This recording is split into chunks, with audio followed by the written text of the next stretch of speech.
तर भारतामध्ये सुद्धा खरंच आर्थिक मंदी येणार आहे का?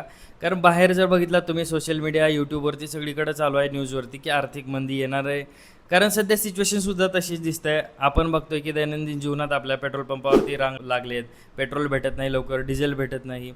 पेट्रोल आणि डिझेलचा रेट हळूहळू वाढत आहे. आजसुद्धा 2-2.5 रुपयांनी पेट्रोल आणि डिझेल वाढलेलं आहे. तर आर्थिक मंदी जर आली आहे आणि महागाई जर वाढली तर त्याचं आपल्याला कसं नुकसान होऊ शकतं किंवा आपण सध्या जे इन्व्हेस्टमेंट करतोय आपल्या, तर ते इन्व्हेस्टमेंट आपण करायला पाहिजे कंटिन्यू की थांबवायला पाहिजे की रिडीम करायला पाहिजे, हे सुद्धा गोष्ट सांगतो. कारण की बरेच पॅनिक सिच्युएशन आहे सध्या. बँक बुडत आहेत आणि बँकेमध्ये पैसा राहणार नाही, अशा सुद्धा बऱ्याच गोष्टी अफवा सध्या जोरदार पसरत आहेत. त्यामुळं ह्या गोष्टी थोडक्यात तुम्हाला एक्सप्लेन करतो आणि जिओ पॉलिटिकली काय चाललं आहे, त्यामुळं काय नुकसान होईल या टेक्निकल गोष्टीमध्ये जायचं नाही. तर सोप्या भाषेत सांगायचे की आपल्याला इम्पॅक्ट कसा होऊ शकतो आणि आपल्याला करायचं काय, सिंपल भाषेत. अशाच इंटरेस्टिंग व्हिडिओ बघण्यासाठी आपल्या चॅनलला सबस्क्राईब करा, जेणेकरून तुम्हाला mutual fund, health insurance, life insurance आणि जनरल मार्केटचे अपडेट्स भेटत जातील. तर पहिली गोष्ट, भारतात आर्थिक मंदी येणार का? तर आपण बाकीच्या जवळच्या गोष्टी जरी बघितल्यात, पेट्रोल डिझेलची मारामारी चालू आहे, ह्या गोष्टी जरी सोडल्या दिसत असतील तरी स्वतः पंतप्रधान मोदी आपल्याला टी व्हीवरती येऊन सांगितलं आहे की 1 वर्षापर्यंत सोने खरेदी करू नका किंवा तुमच्या दैनंदिन जीवनातलं तेलाचं वापर जे आहे ते कमी करा. बाहेर देशातल्या ट्रिप असतील तर ते ट्रिप कमी करा. म्हणजे थोडक्यात वायफळ खर्च टाळा आणि बचत करा, होईल तेवढं इंधनाची बचत करा आणि पैसा खर्च करू नका, असं पंतप्रधान मोदीने सांगितले. म्हणजे नक्कीच काहीतरी असणार, आपल्याकडं तेलाचा साठा कमी असेल. आणि सध्या जे तुम्ही बघताय की जिओ पॉलिटिकल टेन्शन चाललं आहे, याच्यामुळं आपल्याला ऑइल कमी भेटतं आहे. आणि हा दुसरा मुद्दा आहे की आपल्याला ऑइल महागला त्यामुळं आपल्या खिशावरती कसा इम्पॅक्ट होणार आहे. तर आपण मॅक्सिमम जे आहे इम्पोर्ट करतो तेल बाहेरून. मग तेल इम्पोर्ट करतो आहे, पण तेल सध्या साठा नसल्यामुळं मागणी जास्त आहे, तर त्या महाग भेटत आहे आपल्याला ऑइल. म्हणजे जे काही बॅरल आहे त्याचे रेट आता महागलेले आहेत आणि ज्या वेळेला तेल महाग भेटते त्यावेळेस सर्व ट्रान्सपोर्ट जे आहे ते महाग होणार आहे. म्हणजे आपल्याला दैनंदिन जीवनातल्या खाणाऱ्या पिणाऱ्या सर्व गोष्टी जे लागतात ते आपल्याला कंपनीमधून येतात आणि ट्रान्सपोर्ट जे आहे आपलं पेट्रोल डिझेलवरती चालतं पूर्णपणे. मग ज्यावेळेस पेट्रोल डिझेलचे रेट महाग भेटतील त्यावेळेस ते सुद्धा कॉस्ट कटिंग करणार किंवा आपल्याला रेट वाढवून भेटणार आहेत. मग आपला इन्कम तर वाढणार नाही, पण आपल्याला जो काही पे करावा लागणार आहे खर्च आहे तो जास्त खर्च येणार आहे. त्यामुळं डायरेक्ट आपल्या खिशावरती त्याची जळ बसलेली आहे.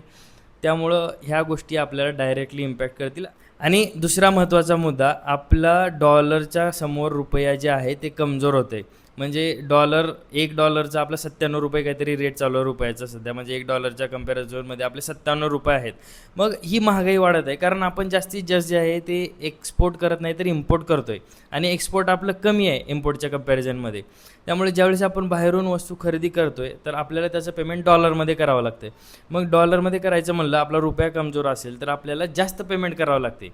आणि ज्या वेळेस आपण इम्पोर्ट करण्याऐवजी एक्सपोर्ट जर जास्त केलं, मॅन्युफॅक्चरिंग आपलं जबरदस्त असेल आणि आपण एक्सपोर्ट करतो बाहेर देशामध्ये, तर आपल्याला पेमेंट जे आहे ते डॉलरमध्ये येणार आहे. त्यामुळे जेवढं जास्त आपल्याकडे डॉलर आलं तेवढं आपल्यासाठी चांगलं आहे. परत बाहेरचे फॉरेन इन्व्हेस्टर जे आहेत ते सध्या अशी सिच्युएशन बघता भारतातून पैसा काढत आहेत आणि बाहेर देशामध्ये जसं की अमेरिका, जपान या देशांमध्ये इन्व्हेस्टमेंट करत आहे.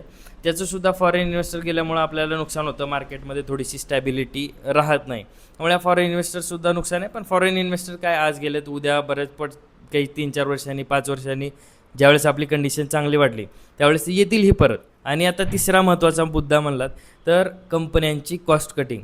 ज्यावेळेस एवढ्या गोष्टी सगळ्या महाग झाल्यात, कंपन्यांना प्रॉफिट कमी होईल, नुकसानही होऊ शकतं. त्यामुळं कंपन्या ले ऑफसुद्धा करू शकतात.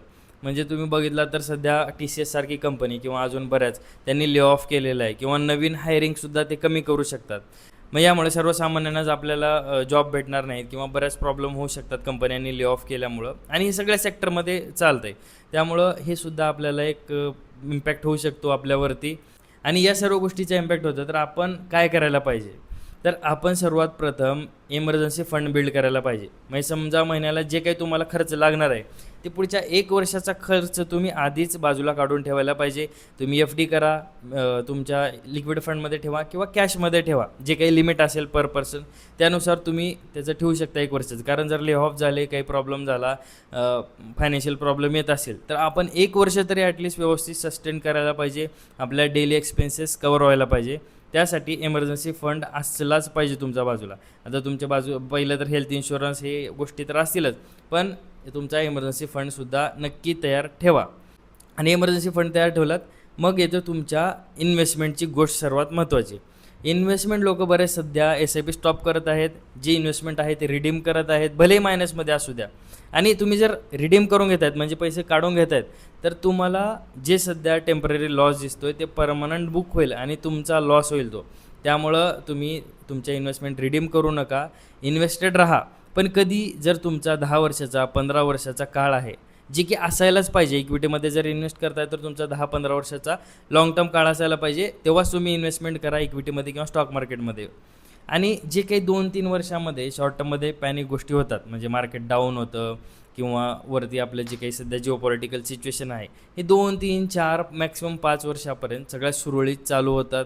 मग पुढच्या 10 वर्षामध्ये 15 वर्षामध्ये मार्केट तर ग्रो होतं आणि पहिलंही झालेलं आहे. त्यामुळं म्हणतो पहिल्याचा डेटा आहे, मार्केट ग्रो होतं आणि मार्केट ग्रो झाल्यानंतर 100% तुमची ह्या व्होलटाईल मार्केटमध्ये जी इन्व्हेस्टमेंट गेलेली आहे त्याचा फायदाच होणार आहे. कारण मार्केट खाली असताना तुम्हाला युनिट जास्त भेटतात, म्हणजे युनिटचे तुम्हाला रेट कमी भेटतात, जास्तीत जास्त युनिट भेटतात. मग ज्यावेळेस बुलरनमध्ये मार्केट राहील त्यावेळेस तुम्हाला सगळ्यात जास्त फायदा होणार आहे. तुमचं CAGR खूप फास्ट वाढेल पुढच्या 10 वर्षामध्ये 15 वर्षामध्ये. त्यामुळे लाँग टर्म असेल विजन तर 100% इन्व्हेस्टेड राहा आणि ॲसेट ॲलोकेशन करा, ते इम्पॉर्टंट आहे. म्हणजे थोडं गोल्डमध्ये इन्व्हेस्टमेंट असावी, थोडी डेटमध्ये असावी, थोडीशी इक्विटीमध्ये असावी आणि मॅक्सिमम इक्विटीमध्ये लाँग टर्मसाठी असायला पाहिजे, जेणेकरून तुमचा चांगला फायदा होईल.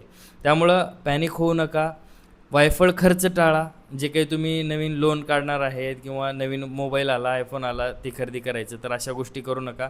थोडासा वायफळ खर्च टाळा, इमर्जन्सी फंड बिल्ड करा आणि सेव्ह करत राहा, इन्व्हेस्ट करा लाँग टर्मसाठी. नक्की तुम्हाला त्याचा फायदा होईल आणि अशा शॉर्ट टर्मच्या व्होलॅटिलिटीला पॅनिक व्हायची गरज नाही. 100% त्याचा तुम्हाला फायदा होईल.